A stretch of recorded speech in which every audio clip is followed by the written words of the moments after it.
How do you pray for somebody who you feel has really, really harmed you? So what? It's easy to sit there with the anger and the toxicity and the bitterness? That's easy? Oprah and her mom didn't have the best relationship. She left little Oprah behind in Mississippi when she moved to Milwaukee. You have in your own mind what a mother should be and what you wanted your mother to be. And in many cases, your mothers and your fathers can't be what your ideal is. What do you think is the biggest gift that you've given your daughter? I loved her the way that she loves people now. We didn't have a strong relationship. She never knew me. She never really knew who I was. The love that we're seeing Oprah give the universe really was born out of your love for her. Right. My mother and I had a complicated relationship. It wasn't until I became the famous Oprah Winfrey that I felt that she was even interested in seeing me. I remember the first night entering into that house and being told that I wouldn't be able to sleep with my mother and I wouldn't be able to sleep inside the house. It was because of the color of my skin. I don't know how I knew that, but I did. I went through a real period of self-discovery because you have to find other reasons for appreciating yourself. It's certainly not your looks. My grandmother was a maid. That's all she ever knew. Many times my grandmother would whip me with switches. She would braid the switches together and I'd get a whipping. And then in the middle of whipping me, she'd say, "Stop your crying, stop your crying." And I'd get whipped until I would stop crying. And then afterwards, she would say, "You better wipe that pout off of your face. You better put a smile on your face." So you'd have to now act as though the beating that you just had didn't happen. I realized that that pain of not being able to express the emotion, that would be a huge pain body that I would end up carrying. When I was separated from my grandmother and sent to live with my mother at 6 years old, I suddenly land in a place that's completely foreign to me. I don't know anybody. I don't really even know my mother. I walked into that space feeling completely alone and abandoned with no explanation of why I was being sent away.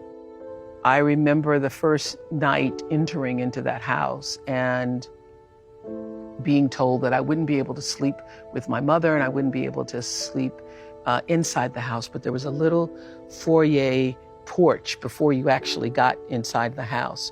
And I was put outside to sleep there. I later realized it's because it was the color of my skin. And my mother was boarding with this very light-skinned black woman who could pass for white. And I could tell instantly when I walked in the room that she didn't like me. It was because of the color of my skin. I don't know how I knew that, but I did. Years later, Oprah continues to be judged and criticized for her appearance. The new assistant news director came to me and said, "You know, your hair is too long, it's too thick, your eyes are too far apart, your nose is too wide, and your chin's too long, and you need to do something about it." I went through a real period of self-discovery because you have to find other reasons for appreciating yourself. It's certainly not your looks. My name is Oprah Winfrey. Oprah spelled O-P-R-A-H, and if you noticed, it's Harpo spelled backwards. So this show that just getting underway nationally. It's going to do, it'll do well. And if it doesn't? And if it doesn't, I'm not defined by a show. You know, I think we are defined by the way we treat ourselves and the way we treat other people. You know, it would be wonderful to be, you know, acclaimed as this, you know, talk show host who's made it. That would be wonderful. But if that doesn't happen, there are, you know, other important things in my life. The moment I did that talk show, I felt like, oh, I can be myself. I felt like this is what I'm supposed to do. And that was August 14th, 1978.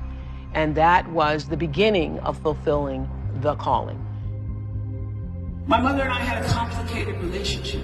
It wasn't until I became the famous Oprah Winfrey that I felt that she was even interested in seeing me. I knew Oprah was going to be something. What do you think is the biggest gift that you've given your daughter? I loved her the way that she loves people now. My mother, she never knew me on this side. She never really knew who I was. And I realized that I was the kind of child who was always searching for love and affection and attention and somebody to look at me and say, yes, you are worthy. Oprah and her mom didn't have the best relationship. Years later, we're shocked to learn that Oprah had a half-sister, Patricia Lee, whose existence had been kept secret from Oprah. Why didn't you want to own up to it? Well, because I thought it was a terrible thing for me to do. That I had done. Gave up my daughter. You have in your own mind what a mother should be and what you wanted your mother to be. And in many cases, your mothers and your fathers can't be what your ideal is. Isn't that correct? Yes, because they were broken when you got them. There are people amongst us like you and like me and many people in this room who are voluminous. We are 10-gallon people. But we may have been born into families of people who have pint capacities.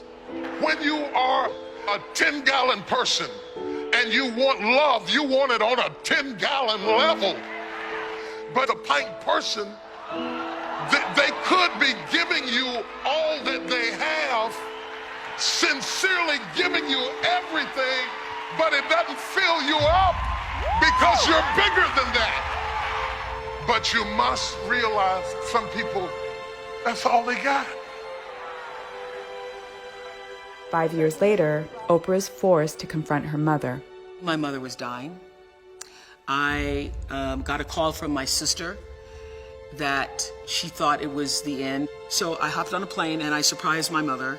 And she's like sitting in this little room. It's like 80 degrees and she just watches TV all day.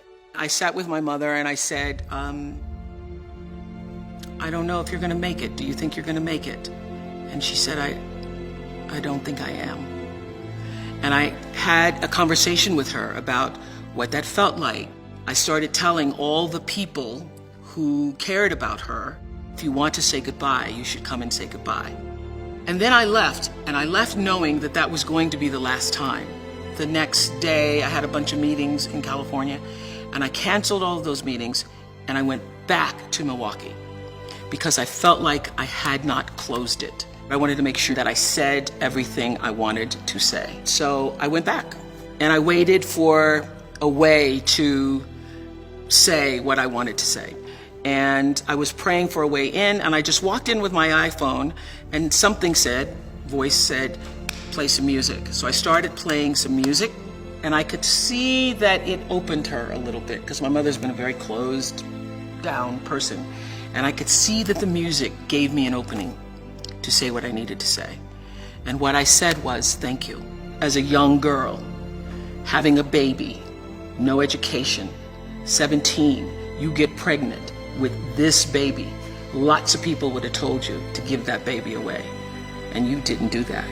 And I know that was hard, and I want you to know that no matter what, I know that you always did the best you knew how to do.